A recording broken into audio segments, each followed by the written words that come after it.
Before we start, a quick note. I've launched a new podcast called How Words Work. It looks at how the language used in lying and manipulation also shows up in everyday communication, often without people realising.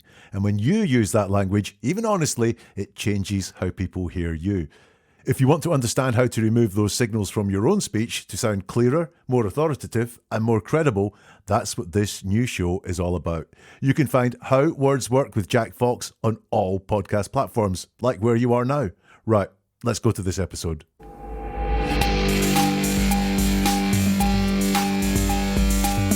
In the 25 years since Tara Baker was murdered, her boyfriend's recollection of events leading up to her death have changed. Is that convenient for him?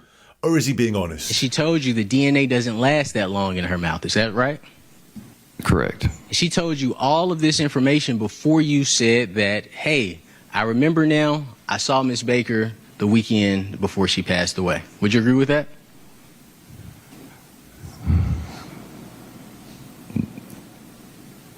Correct, I would say. Welcome to Never a Truer Word, where we look at the words that people choose to use to see if they're telling the truth, the whole truth, and nothing but the truth. If you're new to this, what I do here is different from anywhere else. Every time I strip away everything, apart from the words that are said by the person at the centre of the investigation. And then I look for the truth hidden inside those words. It's a process that I use with investigators, with corporate clients, and with the media to get a deep understanding of what is being said. Now, this is my second look at the trial for the murder of Tara Baker. Tara was killed in January 2001, and this month, Edric Faust was found guilty of her murder. But it's not him I'm going to look at, and it's not him that I have been looking at, because this is part two. The defence tried to paint an alternative suspect, a guy called Chris Melton, Tara's boyfriend at the time she was killed. They put him in the witness box, they asked him some really pointy questions, and he got people very, very suspicious. Let's have a look at some of the comments that came in on the back of the first episode. And Full Throated Motion said, "Thank you for analysing this. I watched the trial and I have opinions. I have opinions by the time this guy testified. I have more opinions now that the trial is over. I'm grateful for your unbiased take. I'm in the weeds on this one and need a sanity check. I'll wait until the analysis is finished until I expound more upon my many, many thoughts." If you have a look at this episode on YouTube, hopefully Full Throated Motion has left more of those thoughts below. Grendel's Dam on Spotify commented, "I had a work colleague, a very good man, college educated and intelligent, but he had a form of aphasia which made it very difficult for him to say what he meant. Often it came out as the exact opposite, which was extremely frustrating for him, and his speech frequently became even more tangled as he struggled to make himself understood. But because the speech sounded fluid, this often caused strangers to think he was a bit dim or lying. I wonder if Melton is suffering from a similar condition." Grendel's Dam, I think that's a really good point to raise. There could be something going on here, but he made so many people think he was being suspicious with the words that he used. And I don't blame them, as we'll go through and we'll see. I do think there is something going on here. He is fluid at times and not fluid at other times. And there's a difference in when those times are. So yeah, it could be that, but I think there's maybe something more going on here. Hello to Marino Rivera, who says, "You see, words are all the same. He testified 25 years ago.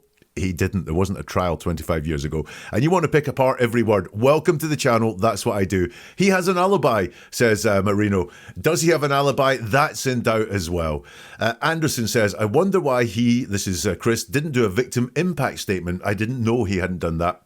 I also know he didn't stay around for the sentencing or the verdict, since this was so traumatic for him and he's still so broken up about it. He's so sad he's actually run out of tears."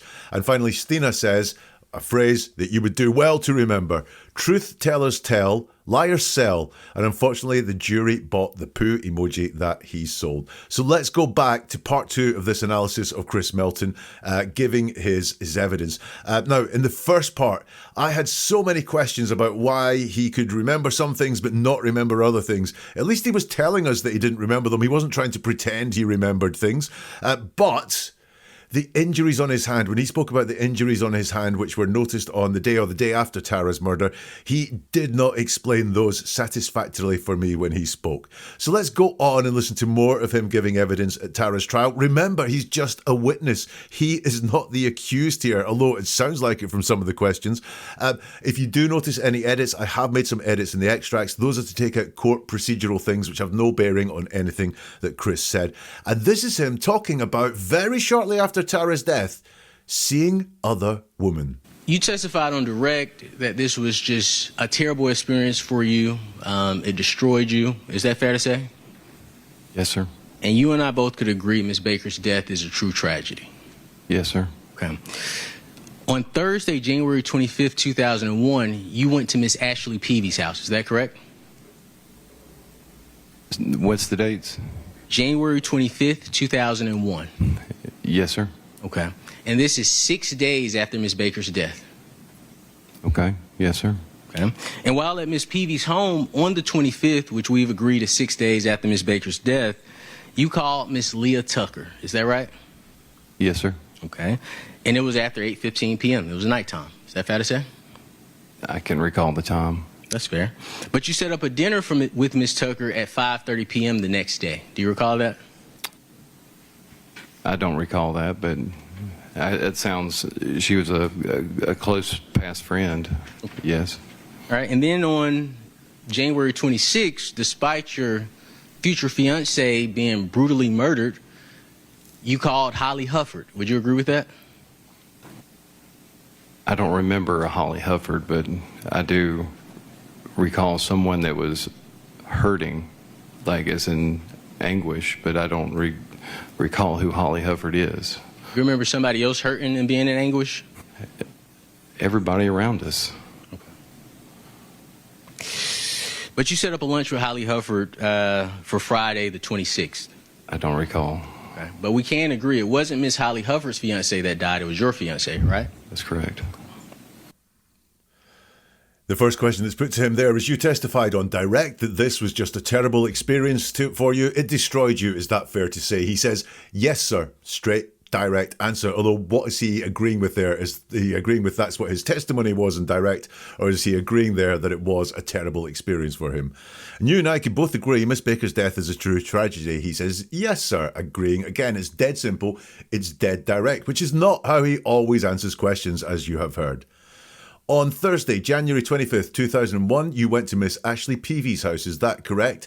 And he says, what's the dates? Now, this is a question to a question.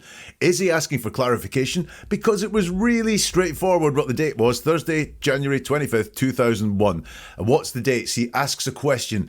Is he doing what often people are doing when they respond to a question with a question, which is buying thinking time? Is this setting alarm bells going of, I know where this questioning is going, and therefore I need to compose myself. I need to remember what the story is that I want to say, the narrative is that I want to get across.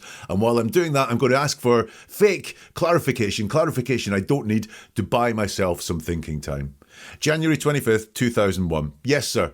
Comes back the answer. Again, straightforward. So he was there and he can answer very straightforward. And this is 6 days after Miss Baker's death. Okay, yes, sir. Again, I mean, that's a fact.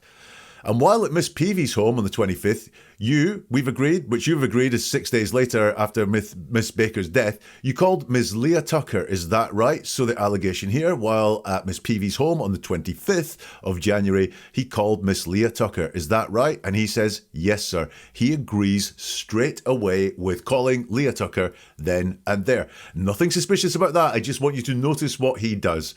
Okay, and it was after 8:15. It was nighttime. Is that fair to say? He says, I can't recall the time. Now, this is something I've noticed him doing quite a lot, which is that he's asked a question, and if there's some specifics to the question, then he backs away from it because he can. Because, you know, what were you doing at 8:15 on the 25th of January 2001? Hard to say, but you might know what you did sort of that day if it was an important day like it was in his life there. And so I think what he's doing there, he's agreed that he did call Leah Tucker. He's just not wanting to be nailed down into any specifics. For example, this was nighttime. So he says, I can't recall the time. And he doesn't agree, yeah, it was nighttime or, you know, that it was evening at some point. He just says, I can't recall the time. But you set up a dinner with Miss Tucker at 5:30 the next day. Do you recall that? And he says, I don't recall that, but it sounds she was a close past friend. Yes. Now we've got a yes to that. So do you recall that? He says, I don't recall that. But then he goes on to say, yes. And again, I don't recall that. Does he actually recall that he did speak to Miss Tucker? He did set up a date for the next day. He's just not wanting to say the date was at 5:30 because that's kind of lost in the mist of time for him. But he says, it sounds, pulls out of what he was going to say, sounds about right as what I think he was going to say. She was a close past friend. Yes, she was, so not a friend now, was a close past friend. Again, the past is saying this is in the past. But he has no qualms with saying, I did set up a meeting with this woman. She was a close friend at the time. All right, and then on January 26th, despite your future fiancée being brutally murdered, you called Holly Hufford. Would you agree with that? And his answer is very strange. I don't remember Holly Hufford, but I do recall someone that was hurting, like as in anguish, but I don't recall who Holly Hufford is.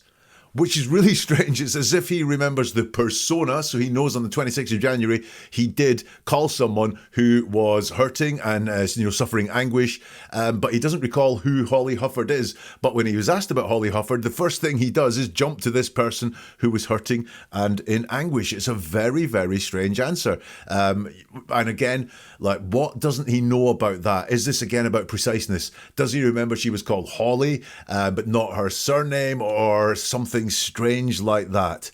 Do you remember someone else hurting and being in anguish? He's asked, and he says, everybody around us. Interesting answer. Who is us? Because he's only been talking about himself, really. He is talking about people, maybe Ashley Peavy and so on, but it's everyone around us, not himself, because it's everyone around us. It's not all of us, which would include himself. It's everyone around us. So his answer there infers he was not hurting. He was not in anguish. You set up a lunch with Holly Hufford on Friday the 26th. I don't recall is what he says. What part of that is it he doesn't recall? Is it all of it? Because he does remember this person in anguish, just not Holly Hufford, or the setting up a lunch or whatever. But we can agree it wasn't Miss Holly Hufford's fiancé that died. It was your fiancé, right? That's correct, he says. Okay, let's go back to the testimony and we're going to hear more about Miss Hufford. Do you recall Miss Ashley Peavy Hall joining you and Miss Hufford for lunch? I remember us joining for lunch with someone. If this is Holly, okay, yes. Okay. And during that lunch, you were flirting with Miss Hufford 7 days after your fiancé had been brutally murdered. Reflected? Is that what you asked? Flirted. No. You did not? No. During that lunch, you were gently rubbing Miss Hufford's lower back. No. I recall this individual having an emotional moment, describing what she was going through.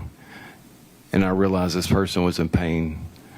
And I reached over and I believe I did like a comforting touch to just acknowledge that it's okay. They're not okay, but to have her understand that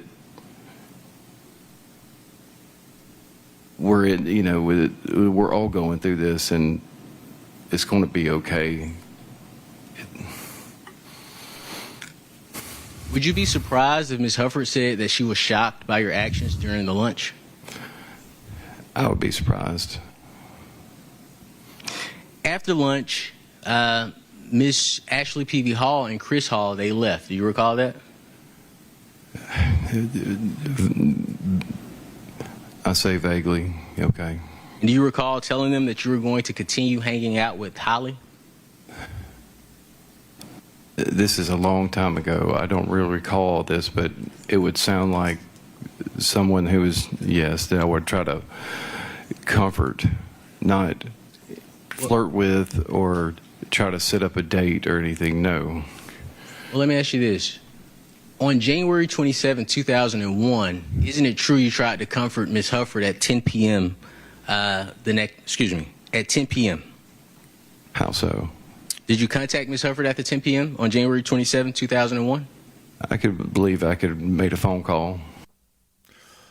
Wow. The question, do you recall Miss Ashley Peavy Hall joining you and Miss Hufford for lunch? And his response is really strange. I remember us joining for lunch with someone. If this is Holly, okay, yes. Now, we do get that yes there. So this is confirmation. Although he talks all around before he says the yes. Do you remember this? Yes. He says, I remember us joining for lunch with someone. And this is what happens to this guy. When the pressure starts coming out, then his words get very strange. We'd expect to hear something like, I remember us having lunch with someone, or I remember someone having lunch with us. But he gives us this very strange wording. I remember us joining for lunch with someone.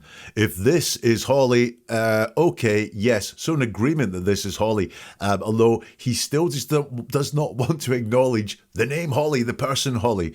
Okay. And during that lunch, you were flirting with Miss Hufford 7 days after your fiancé had been brutally murdered. And he says, reflected? Is that what you asked? Now, it was flirted that was put to him, and he's asking a question to a question again. Once more, the pressure seems to be on. This is all getting a bit, high pressure here. Were you flirting with someone just 7 days after Tara was murdered? And is he asking the question again to buy himself some thinking time to bring the pressure down? Just asking for a clarification that is not needed. Reflected, is that what you asked? And it's put to him, flirted. And his answer is immediate. He says, no. And then he said, asked, you did not. And he says, no. So he doesn't expand on the no. It's not a full denial. It's not, no, I did not flirt. But there is no as the very first thing he says. And he doesn't tell stories. It's very short and sweet. During that lunch, you were gently rubbing Miss Hufford's lower back. And he says, no, again, straight away. And then he expands and he tells a bit of a story. I recall this individual having an emotional moment describing what she was going through, and I realized this person was in pain. So I recall this individual, so he's not going to refer to Holly by name, not even going to say it's a woman, notice, having an emotional moment describing what she was going through, and I realized this person, again, we've got that no-name person, was in pain. And again, always happy to say what the persona is, so emotional moments, person was in pain, anguish, and so on, but not to say this was Holly Hufford. And I reached over, and I believe I did like a comforting touch to just acknowledge that it's okay. They're not okay, but to have her understand we're all going through this and it's going to be okay.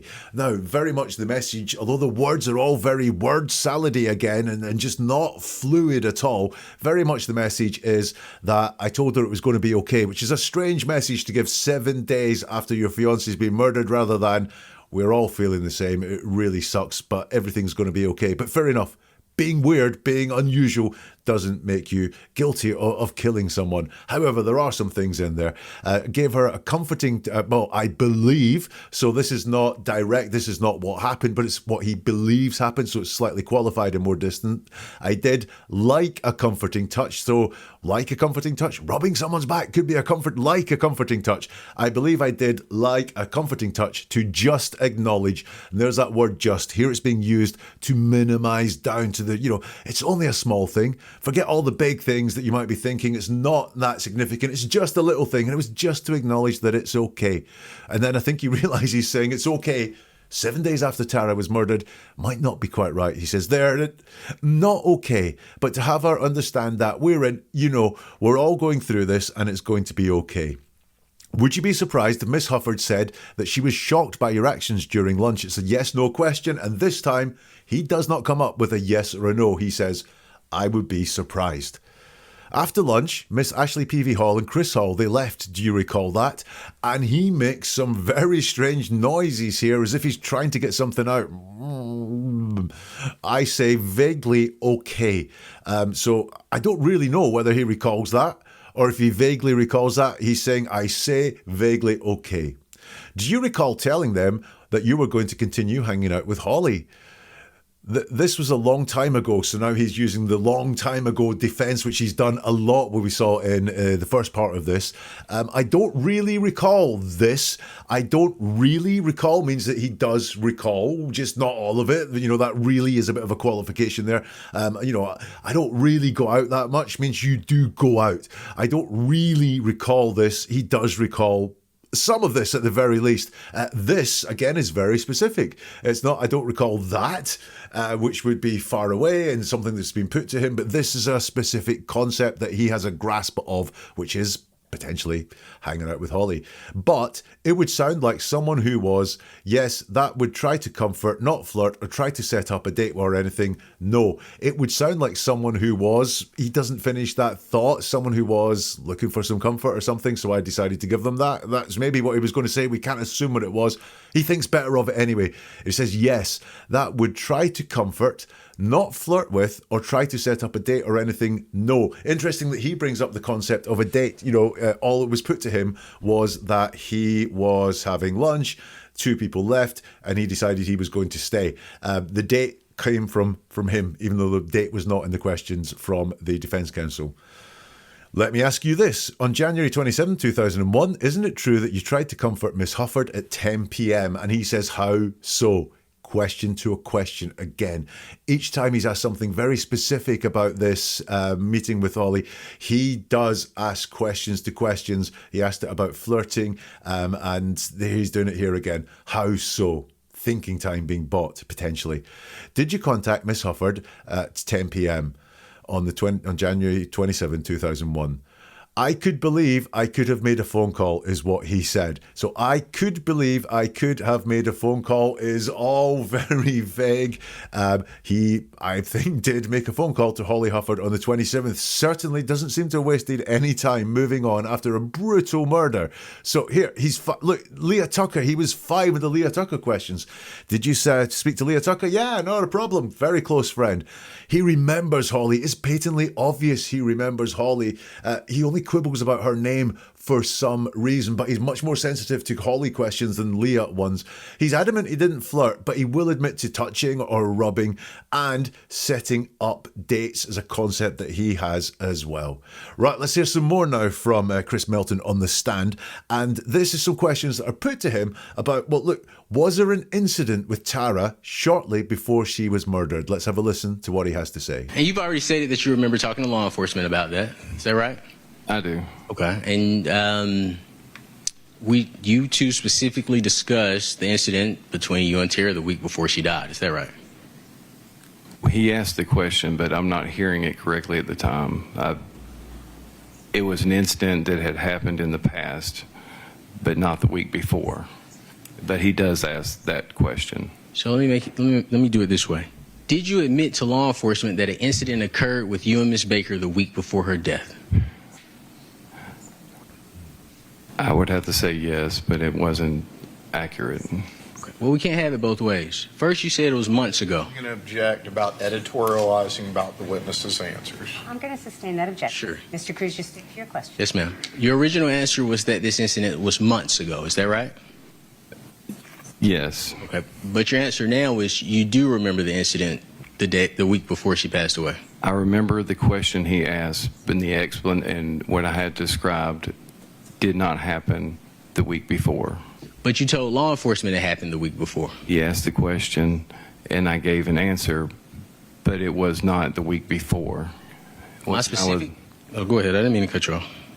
I didn't mean to cut you off. No, you're fine. My specific question is, did you tell law enforcement that the incident happened the week before her death? He asked that question, and I did not say that it happened the week before. I went into an explanation of what, in my forefront of my mind, had at some point jeopardized our relationship. Now, the concept that they're dealing with there is that they've just played an interview which happened very shortly after Tara's murder, and he says in that interview that there was an incident a week before Tara was murdered between the two of them, and now he's denying that incident happened, but he obviously can't deny he said that in the interview because they've heard the interview, and you can hear that the defense guy is trying to box him in and make him only say the bad parts, which is I've changed my story, and he wants to fight against that. So let's look at the language that he uses here. The question goes to him, you've already stated you remember talking to law enforcement about that, which is the incident, is that right? I do, is what he says. you two specifically discussed the incident, that's him and law enforcement, between you and Tara the week before she died, is that right? And he has to come up with a form of words that doesn't just go yes, because that's going to make him look really bad, like he's changed his story. Well, he has changed his story. He asked the question, but I'm not hearing it correctly at the time, is what he said, which is in present tense. He doesn't say, he asked the question, but I didn't hear it correctly at the time. He's talking in present tense. Is he making it up at the present time that he's not hearing it correctly? I'm not hearing it correctly at the time. It was an incident that had happened in the past, and we have this, again, this thought of in the past from him. Time hugely significant to him, but not the week before. But he does ask that question. Everything after the but, more important, he's agreeing with what he's been asked, but he wants to put some context around it because he realizes if he just gives a straightforward answer, it sounds really bad for him. So let me do it this way. Did you admit to law enforcement that an incident occurred with you and Miss Baker the week before her death? He says, I would have to say yes, but it wasn't accurate. Now, this is actually something that's kind of reassuring from him. He's not trying to hide away from the fact that he said this. I would have to say yes, but again, it wasn't accurate. So he's actually not allowing himself to be boxed in. Well, we can't have it both ways. First, you said it was months ago. We have an objection. The judge says sustained. And so the question is put to him again. Your original answer was that this incident was months ago. Is that right? Yes. But your answer now is that you do remember the incident the week before she passed away. I remember the question he asked, and the what I had described did not happen the week before, is what he says. He's very adamant about this. And at times he says he can't recall things, and he's, very good at not recalling some things.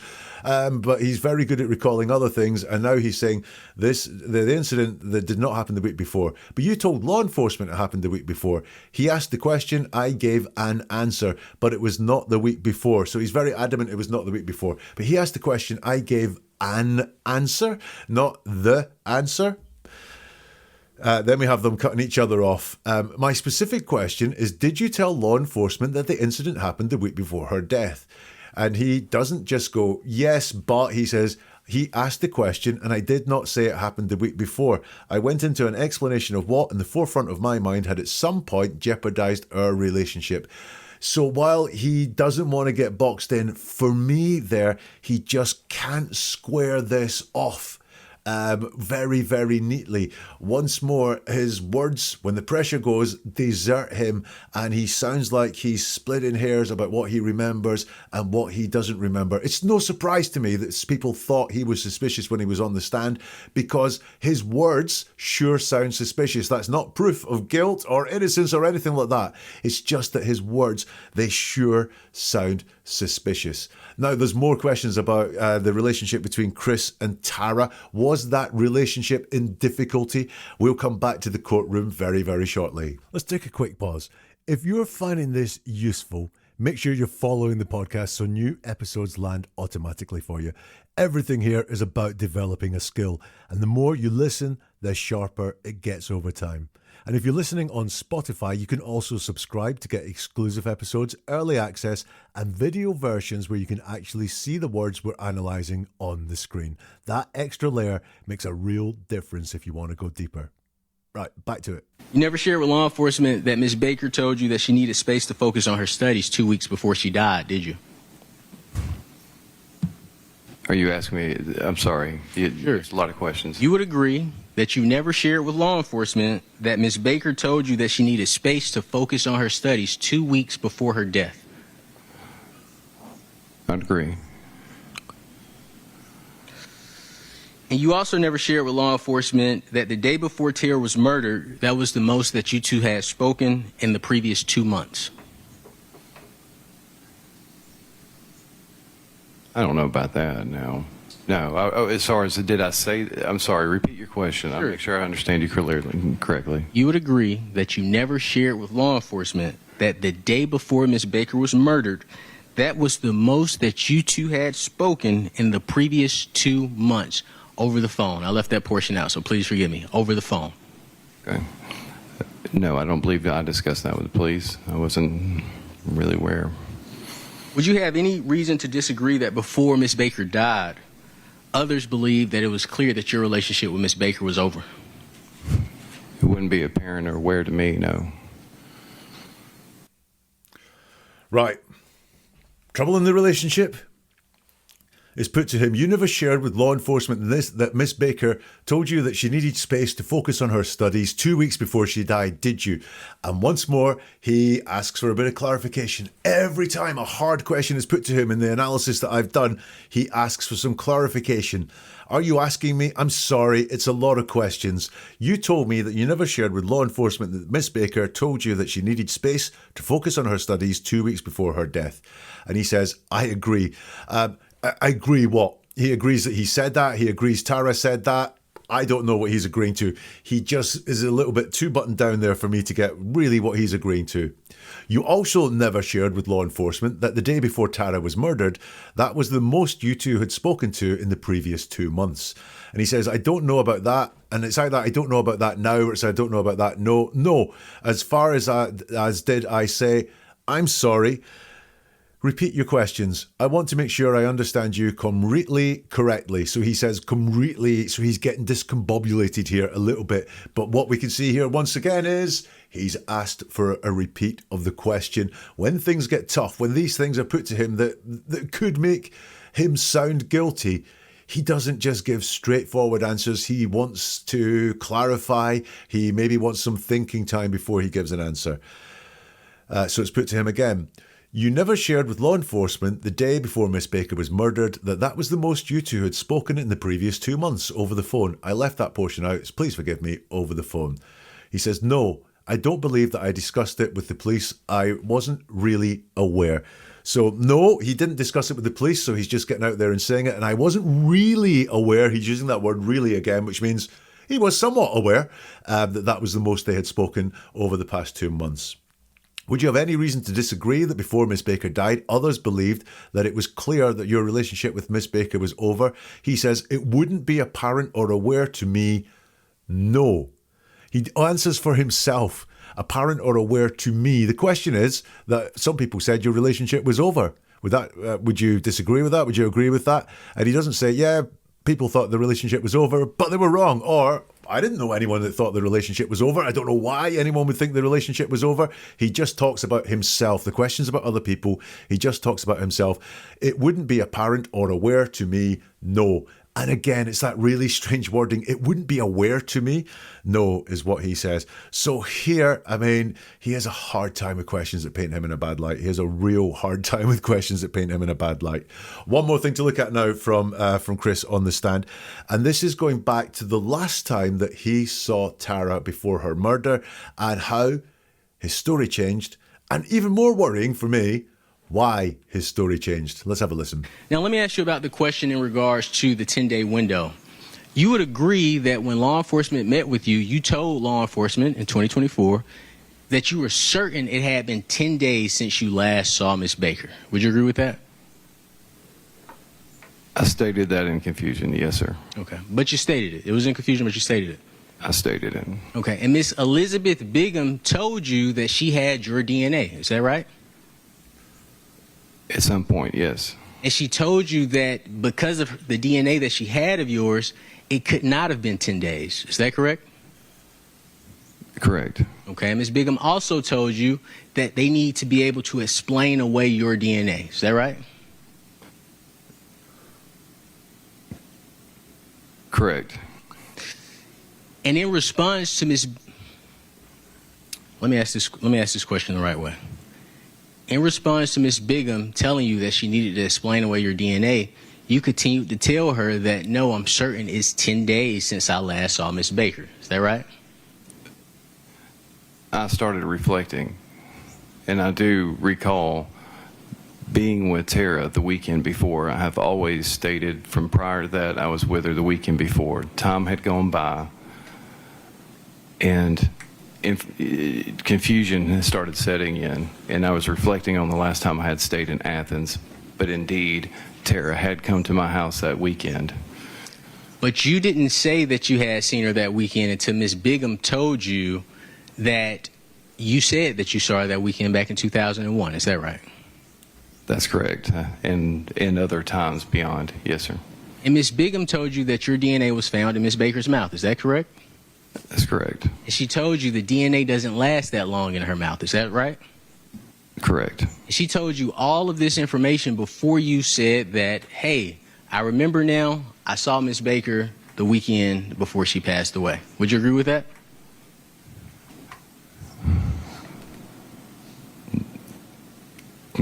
Correct, I would say. But one thing that you were adamant about with Miss Bigham that she couldn't get you to change, you said, I did not see Tara Baker the week of her death. Is that right? That's correct. That worries me. This whole part worries me.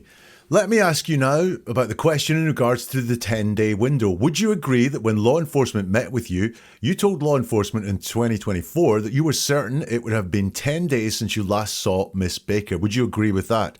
And he says, I stated that in confusion. Yes, sir. So we get the yes there. So he's agreeing that he said in 2024 it was 10 days before her murder that he last saw Miss Baker. But he wants to tell the story beforehand, which is, I stated that in confusion. Yes, sir. But you stated it. It was confusion, but you stated it. I stated it, he confirms. Okay, and Miss Elizabeth Bigham, who's one of the investigators, I believe, told you she had your DNA. Is that right? At some point, yes. So he confirms yes, but at some point, once again, he doesn't like to be tied down to times at all, does he? So at some point, yes, he confirms. And she told you that because of the DNA that she had of yours, it could not have been 10 days, i.e. 10 days since he last saw her. Is that correct? And he confirms, correct. Okay, and Miss Bigham also told you that they need to be able to explain away your DNA. Is that right? And he says, correct. Now, that really worries me. The police or the investigators said to him, we need to explain away your DNA. Not we need to account for your DNA, but when it's put to him, we need to explain away your DNA, i.e. come up with something that means it didn't happen. He says, yeah, correct. That's worrying. And in response to, let me ask that question in the right way. In response to Miss Bigham telling you that she needed to explain away your DNA, you continued to tell her that no, I'm certain it's 10 days since I saw Miss Baker. Is that right? And he doesn't say, that's right. Instead, he says, I started reflecting. Remember that word reflecting from earlier? It's come back. I started reflecting, and I do recall being with Tara the weekend before. Now, that is slightly different again from, and I was with Tara the weekend before, telling us exactly what happened. It's what he recalls happening, which is slightly different. And also, I do recall being with Tara the weekend before, confirming his recollection, which is merely a recollection. I've always stated from to the prior that I was with her the weekend before. That always stated gets to me because liars, deceivers will very often point out how consistent they have been. They think it makes them more believable to say, I've always said this. Like I said from the start, I've always stated. Now, it's not proof someone's lying, but it's a certain marker of a liar and a deceiver to tell you how consistent they have been. They don't just think being consistent is important. They think telling you, confirming how consistent they've been will make their lies seem stronger. Is that what is happening here? Time had gone by, time again, and confusion started setting in. And I was reflecting, here we go, on the last time I had stayed in Athens, but indeed Tara had come to my house that weekend. But you didn't say that you had seen her that weekend until Miss Bigham told you that you saw her that weekend in 2001. Is that right? And he says, that's correct.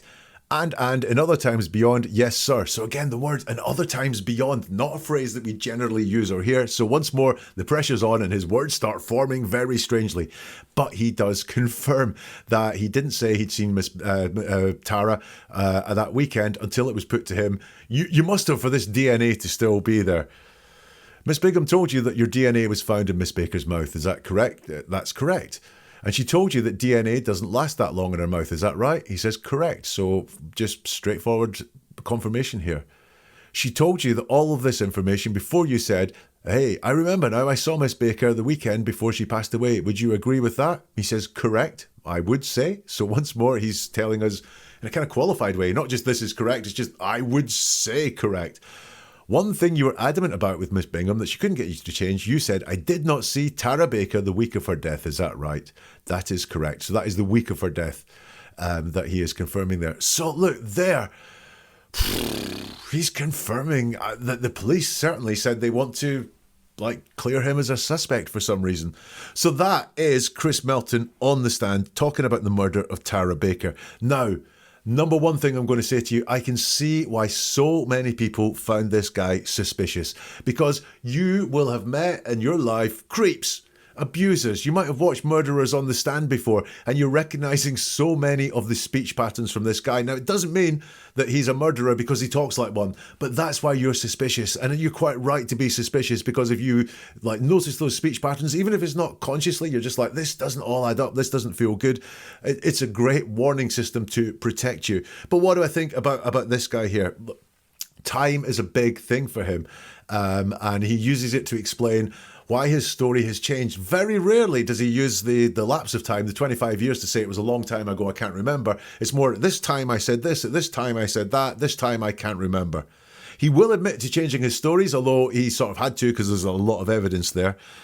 Punching the wall, having marks and injuries on his hand when shortly after Tara was murdered, or being noticed shortly after Tara was murdered, that's a big red flag, and he did not explain those away very well for me at all.